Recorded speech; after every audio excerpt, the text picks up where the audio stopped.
నమస్తే రవి సార్. నమస్తే లక్ష్మి. సార్, ఏపీలో బీజేపీ ఎవరితో వెళ్తుంది, ఒంటరిగా వెళ్తుందా అనే దానికోసం గతంలో మనం మాట్లాడాం సార్. సో ఇప్పుడు జరుగుతున్న పరిణామాలు అంటే బీజేపీ రాష్ట్ర వ్యాప్తంగా కార్యాలయాలను ప్రారంభిస్తుంది సార్. సో దీన్ని బట్టి కేంద్ర నాయకత్వం నుంచి ఒక స్పష్టత రాష్ట్ర నాయకత్వానికి వచ్చినట్టేనా సార్? ముందు నుంచి బీజేపీ కేంద్ర నాయకులు రాష్ట్ర నాయకులు కూడా ఒక ద్వంద్వ క్రీడ, డబుల్ గేమ్ ఆడుతూ వస్తున్నారు. అంటే మేము మా పార్టీని బలోపేతం చేసుకోవాలి, అన్ని చోట్ల మేము బలోపేతం చేసుకోవాలి, మా కేడర్ అదంతా. ఆ మధ్య వచ్చిన ఆయన ఎవరు, శ్రీప్రకాష్ ఎవరో ఒక ఆయన వాళ్ళ రాష్ట్ర కార్యవర్గ సమావేశానికి వచ్చినప్పుడు కూడా అసలు పొత్తు పెట్టుకుంటామో లేదో మీకు ఎందుకు, మీరు అన్ని నియోజకవర్గాల్లో గెలవడానికి సిద్ధం కావడానికి బదులు అసలు ఈ కాలయాపన ఎందుకు చేస్తున్నారు అని ఇలా కోప్పడి వెళ్ళిపోయారు. కేంద్రం ఇంతవరకు ఎప్పుడు స్పష్టత ఇవ్వలేదు. జనవరి అంటే జనవరి కూడా అయిపోయింది. అంటే జనవరి వరకు స్పష్టత ఇవ్వలేదు అంటే పొత్తులు లాంటివి ఉంటే మరి ఈ పాటికి వాళ్ళు చెప్పు ఉండాలి కదా. పొత్తులు అంటే జనసేన తెలుగుదేశం వాళ్ళు లీకులు ఇస్తూ ముందుకు పోతున్నప్పుడు, కాబట్టి సందేహంగా ఉంది వాళ్ళకు పొత్తు ఉంటుందా లేదని. ఇలాంటి సమయంలో స్వయంగా రాష్ట్ర అధ్యక్షురాలు పురంధేశ్వరి పాల్గొని ఆమె నర్సాపురంలో తెరిచినట్టున్నారు. ఇంకా ఇతర చోట్ల మొత్తం ఈరోజు రాష్ట్రంలో 20 జిల్లాకు 20 కేంద్రాల్లో ఎన్నికల కార్యాలయాలు ప్రారంభించారు. మరి జనసేన ఇప్పటికే వాళ్ళతో ఎన్డీఏలో భాగస్వామిగా ఉంది. దాదాపు ప్రతిరోజు పవన్ కళ్యాణ్ మోదీ అంటే తనకి ఎంత గౌరవమో ఆయన చెప్తూనే ఉన్నారు. అయోధ్యకు కూడా వెళ్ళొచ్చారు. ఇంత జిగిరి దోస్తు ఉన్నా కానీ ఆ జనసేనను ఎక్కడా కూడా భాగస్వామి కాకుండా బీజేపీ పెరుగుదల, బీజేపీ అన్ని చోట్ల ఉంటాము, ఈ పద్ధతిలోనే మాట్లాడుతున్నారు. ఇంకొక ఆయన కూడా ఇదివరకు శాసనసభలో నాయకుడిగా ఉన్నాడు, విష్ణుకుమార్ రాజు. ఆయన విశాఖలో కార్యాలయాన్ని ప్రారంభించారు. విశాఖపట్నం అంటే చాలా ఇంపార్టెంట్. పవన్ కళ్యాణ్ తెలుగు ఎప్పుడు అక్కడ ఫోకస్ పెడతారు. గతంలో గాజువాక నుంచి చేశారు, మళ్ళీ చేస్తారనే ఇది కూడా ఉంది. అలాంటి చోట వాళ్ళు ఒక్కరే ప్రారంభించేసి జగన్ ప్రభుత్వం మీద తీవ్ర విమర్శలు చేశారు. ఓకే, అది ప్రతిపక్షంగా ఎట్లాగూ చేస్తారు. కానీ సొంతంగా చేయటం అంటే మేమందరం కలిసి వెళ్తాము, లేదా పవన్ కళ్యాణ్ కూడా వస్తారు, జనసేన ఉందని, అసలు రాష్ట్రంలో ఇంకా మిత్రపక్షం ఉందని. కానీ అదే తెలుగుదేశం చూస్తే పాల్గొనకపోయినా వీలైనంత వరకు జనసేన టీడీపీ జనసేన అని వాళ్ళు చెప్తూనే ఉన్నారు. కాబట్టి బీజేపీ ఏకపక్షంగా అంటే ఒంటరిగా తనకు తానే కార్యాలయాలు ప్రారంభించుకోవటం, ఇక్కడ తమ విమర్శలు తాము చేయటము, జనసేన గురించి సూచనగా కూడా ప్రస్తావించకపోవడం చూస్తే మరి బీజేపీ ఏమైనా ఒంటరి మార్గాన్ని ఎంచుకుందా అని ఒక సందేహం కలుగుతుంది. లేదా కనీసం అలా సందేహం కలిగించాలి అన్నా కానీ బీజేపీ భావించి ఉండాలి. లేకపోతే దీనివల్ల ఎలాంటి సంకేతాలు వెళ్తాయి అనేది వాళ్ళకి తెలియక కాదు కదా. కాబట్టి ఇది తీవ్రమైన విషయం. అంటే ఎన్నికల గురించి మనం ఇందాక తెలుగుదేశం అవి మాట్లాడినప్పుడు బీజేపీ కోణంలో వాళ్ళు ఒక పెద్ద అడుగు వేసినట్టే మనం భావించాలి. దీనికి జనసేన జవాబు చెప్పాలి నిజానికి. ఎందుకంటే రోడ్ మ్యాప్ అడిగాడు పవన్ కళ్యాణ్, ఆ తర్వాత రోడ్ మ్యాప్ మార్చుకొని రూట్ మ్యాప్ మార్చుకున్నారు. ఇప్పుడు వీళ్ళ రోడ్ మ్యాప్ వీళ్ళు వేసుకుంటున్నారా? ఎక్కడికక్కడ తమకు తామే కార్యాలయాలు పెట్టుకుంటూ ఉన్నారంటే డిస్కస్ మనం ఇదివరకే నిన్న చర్చించినట్టుగా బీజేపీకి 2-3 ఆప్షన్స్ ఉన్నాయి. అందులో ఒంటరిగా వెళ్ళటం, ఇద్దరు వెళ్ళటం, ముగ్గురు వెళ్ళటం అని. ఇద్దరు వెళ్ళటం అనే ఆప్షన్ పవన్ కళ్యాణ్ లేకుండా చేసినప్పుడు, ముగ్గురు వెళ్ళటం అనే ఆప్షన్ వాళ్ళకి ఇష్టం లేనప్పుడు ఒక్కరే వెళ్ళటానికి ఇదంతా చేస్తున్నారా అని ఒక సందేహం కలుగుతుంది. ఈ సమయంలోనే ఇటు పురంధేశ్వరి, అటు జగన్ కూడా ఢిల్లీ వెళ్తారు ముఖ్యమంత్రి అని కూడా మనకు కథనాలు ఉన్నాయి. కాబట్టి ఇదంతా చూస్తే ఒక ప్రాసెస్ కనిపిస్తుంది.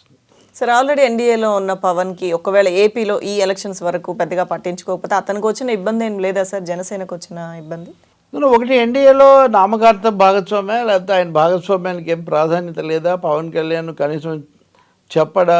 ఇప్పటివరకు అట్లాంటివి అడిగినప్పుడు పురంధేశ్వరినే ఉదాహరణకు చాలాసార్లు మీడియా వాళ్ళు మీ భాగస్వామిగా ఉన్న పొత్తులో ఉన్న పవన్ కళ్యాణ్ అటు వెళ్ళారు కదా అంటే, ఆమె మాకు పవన్తో పొత్తు వాళ్ళు ఎలా చేస్తారా అని మాకు బాధ్యత లేదు కదా అన్నారు.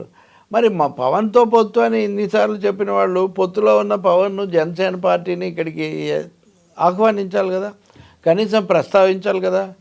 పొత్తులో ఉండడమే నిజమైతే ఎన్నికల కార్యాలయాలు రేపు కలిసే నిర్వహించాలి కదా. సాధారణంగా పార్టీలు కూటములు కట్టినప్పుడు ఆ కూటమి తరఫున అక్కడ ప్రారంభిస్తారు. కనీసమైన అవగాహన కూడా ఇద్దరి మధ్య లేకుండా వీళ్ళు ఒకరే, అది కూడా ముఖ్యమైన నాయకులు పాల్గొని మరీ తెరుచుకుంటూ పోతున్నారు అంటే వాళ్ళు జనసేనకు కూడా మెసేజ్ పంపిస్తున్నారు అనుకోవాలి. అంటే మేమేం మీకోసం వెయిట్ చేయము, మా దారిలో మేము పోతాము అని. అందులో ఆ ఎంచుకున్న నియోజకవర్గాలు కూడా ముఖ్యమే. నరసాపురము, విశాఖపట్నం, ఇంకా మిగతా చోట్ల కూడా తెరిచినా ఈ 2 చోట్ల ముఖ్య నాయకులు పాల్గొన్నారు కాబట్టి. నరసాపురంలో ఆ రఘురామరాజు ఇటు వస్తాడన్న ఆయన ఇప్పుడు అటు పోయాడు, వాళ్ళు ప్రకటించి చెప్తున్నారు. ఇక్కడ విశాఖపట్నంలో సాక్షాత్తు జీవీఎల్ నరసింహారావు పార్లమెంటుకు పోటీ చేస్తారని పేరు. అంతకుముందు పురంధేశ్వరి పోటీ చేస్తున్నారు అక్కడ, పాత గతంలో ఒకసారి కాంగ్రెస్ తరఫున అనుకోండి, అఫ్కోర్స్. కాబట్టి ఇవన్నీ యాదృచ్ఛికంగా బై ఛాన్స్ జరుగుతున్న విషయాలు అయితే కావు. బై స్కీమ్ ఒక ప్రణాళికాబద్ధంగానే వాళ్ళు చేస్తున్నట్టే కనిపిస్తుంది. ఎందుకంటే ఒక పార్టీ 20 చోట్ల ఎక్కడో చోట పలానా కలిసి వచ్చింది, లేకపోతే అనుకోకుండా ఎవరో స్థలం ఇచ్చారు అంటే అది వేరే. అట్లా కాదు, ఇక్కడ ఆర్గనైజ్డ్గా జరుగుతుంది. కాబట్టి BJP sending strong signals to TDP and Janasena. నేను ఒక్క పార్టీకి అయినా వెళ్ళడానికి రెడీ అవుతున్నాను అని. అంటే ప్రభావం ఏమాత్రం చూపించగలరు సార్? బీజేపీకి ఓట్ల శాతం సీట్లది తక్కువే, కానీ కేంద్ర ప్రభుత్వంలో ఉన్నటువంటి పార్టీగా తెలుగుదేశం కోరుకుంటుంది కూడా ఏంటి, జగన్ను మేము ఒక్కరం ఎదుర్కోలేము, దాడులు, కేసులు, ఇట్లా చాలా సమస్యలు వస్తాయి. కాబట్టి బీజేపీ కూడా మాతో ఉంటే కొంచెం కేంద్రంలో అధికారము, మోదీ, అమిత్ షా ఇవన్నీ ఉన్నాయి కాబట్టి మాకు కొంచెం దన్నుగా అండగా ఉంటుంది అనేది ఆయన ఆలోచన. అంతకుమించి బీజేపీ వల్ల ఓట్లు వచ్చి ఒరిగి పడతాయనేది లేదు. రెండోది పర్సెప్షన్ అంటారు కదా, అది ఈ మధ్య ఎక్కువ వాడుతున్నాం కదా. సో ఈ పర్సెప్షన్ బ్యాటిల్లో బీజేపీ మాతో ఉన్నప్పుడు, మోదీ మాతో కలిసి ప్రచారం చేసినప్పుడు ఇటు పవన్ కళ్యాణ్ ఎటు ఉన్నారు కాబట్టి అప్పుడు మా జట్టు పెద్దదిగా కనపడుతుంది, మా పట్టు పెరుగుతుంది. అప్పుడు జగన్ మీద ఓడించడం, దాడి చేయటం మాకు కొంచెం మరింత సులభంగా ఉంటుంది అనేది ఆలోచన. కానీ అవకాశం ఇవ్వడానికి వాళ్ళు సిద్ధంగా ఉన్నారా అనేది ఒకటి. రెండవది, మీకు ఇదివరకు కూడా చెప్పాను నేను, నితీష్ కుమార్ను బీహార్లో ఆయన వేరే పార్టీలకు పోయి బీజేపీ మీద తీవ్ర విమర్శలు చేసి ఇండియా కూటమిని పెంచడానికి కూడా పనిచేసిన ఆయన వచ్చేస్తానంటే వెంటనే ఆయన తీసుకొని ముఖ్యమంత్రిని చేశారు. ఆయనకు ఉంది 45 సీట్లే, వీళ్ళకు 78 సీట్లు ఉన్నాయి. సహజంగా వీళ్ళు సమానంగా ఉండాలి కదా. అంటే ఒక అడుగు తగ్గి అయినా నితీష్ కుమార్ మా దగ్గరికి వస్తే పర్సెప్షన్ బాగా ఉంటుందని పర్సెప్షన్ కోసమే తెప్పించారు. ప్రశాంత్ కిషోర్ కూడా నిన్న ఎక్కడో అదే చెప్తున్నాడు. నితీష్ కుమార్ రావడం వల్ల పెద్ద ఓట్లు బలము ఏమి బీజేపీకి దేశం అంతటా ఏముండదు, కానీ పర్సెప్షన్ అనేది చూసేవాళ్లకు అక్కడ అవతల బలహీనపడి ఇటు వచ్చారనే ఒకటి చేస్తుంది, అందుకోసం ఇంత ఇంపార్టెన్స్ ఇస్తున్నారు అని ఆయన చెప్తూ ఉన్నారు. సో అదే పరిస్థితి ఇక్కడ ఏపీలో కూడా.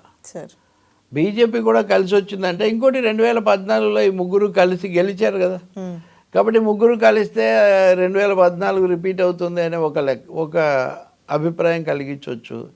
సో దానికి బీజేపీ అవకాశం ఇవ్వడం లేదా, బలమైన శక్తులు అంటే అందరికీ తెలిసిన ప్రకారం ప్రధాని మోదీ కానీ, ఆర్గనైజేషన్ సెక్రటరీ సంతోష్ కానీ ఏమంత ఇష్టంగా లేరు. మనం సొంతంగా పెరుగుదాము, ఎట్లాగో సీట్లు రానప్పుడు అనే ఒక భావనలో ఉన్నారు.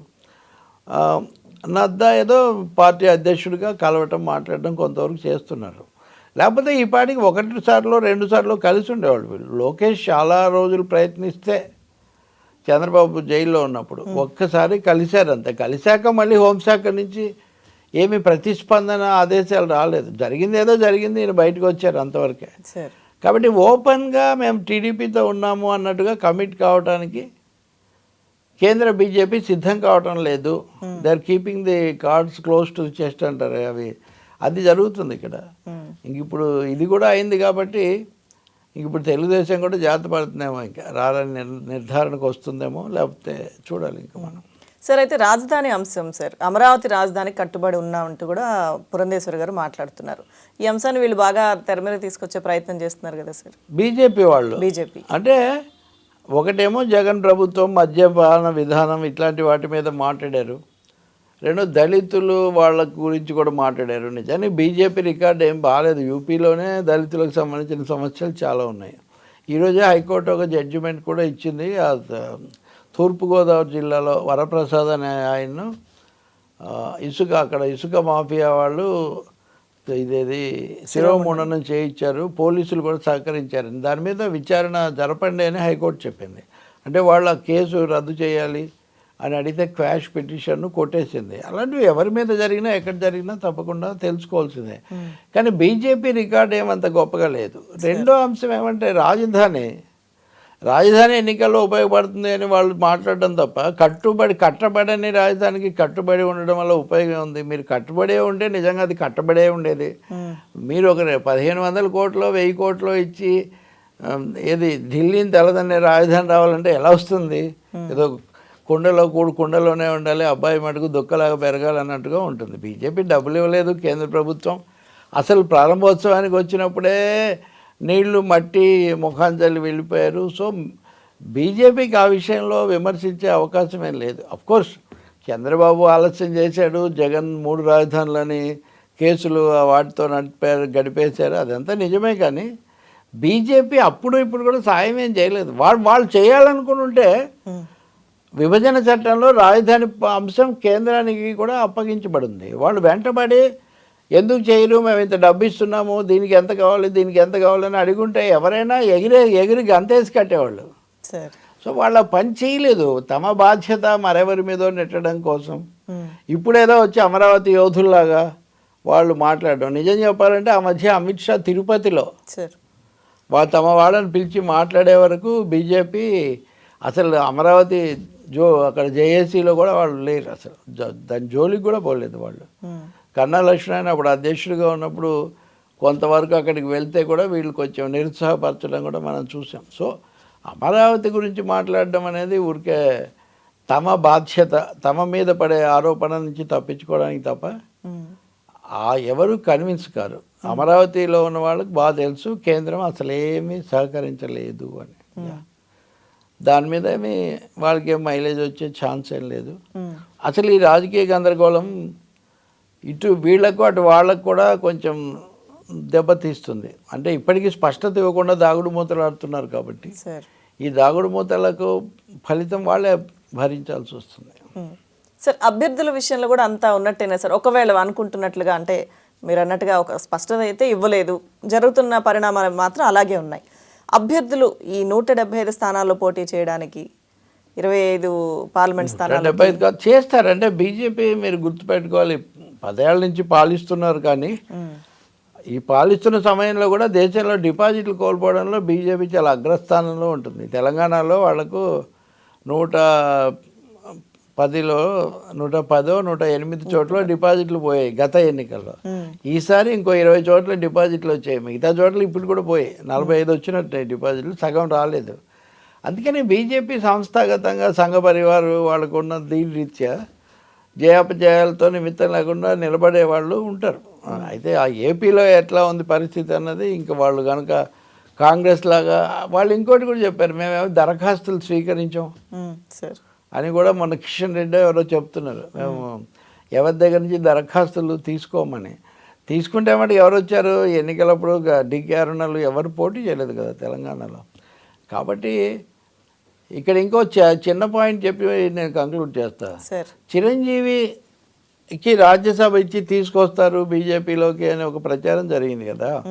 నిన్న కిషన్ రెడ్డి కేంద్ర మంత్రి మాట్లాడుతూ చాలామందికి అవార్డులు ఇస్తాము, అవార్డులు ఇచ్చిన వాళ్ళందరూ మా పార్టీలోకి వస్తున్నట్టు భావిస్తే అది కూడా సరికాదని చెప్తున్నారు. అంటే జనసేనతో పొత్తు విషయం అస్పష్టమే.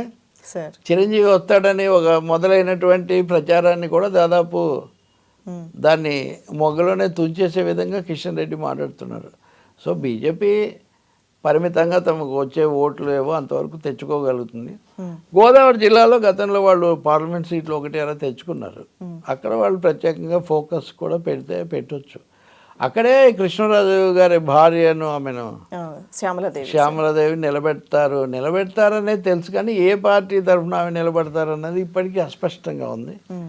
జనసేన, వైసీపీ, బీజేపీ ఎవరైనా కావచ్చు, వీ హ్యావ్ టు వాచ్. ఇప్పుడు నరసాపురమే కృష్ణరాజు 1999లో గెలిచినది. అప్పుడు బీజేపీ, టీడీపీ కలిసి పోటీ చేశారు. 2000 తర్వాత గెలవలేదు, కానీ 2014లో మళ్ళీ కలిసినప్పుడు అక్కడ గోకరాజు గంగరాజు గెలిచినటువంటి సీటు కూడా. ఇప్పుడు మరి ఈమె ఆ పార్టీలోకి వెళ్ళి వాళ్ళ తరఫున పోటీ చేస్తారా, లేక యువతల పార్టీ నుంచి చేస్తారా, లేకపోతే ఏం జరుగుతుందో కూడా ఒక ఇంట్రెస్టింగ్. రాష్ట్ర అధ్యక్షురాలు అక్కడికి వెళ్ళటం అన్నది ఇక్కడ significant news. Yes thank you sir.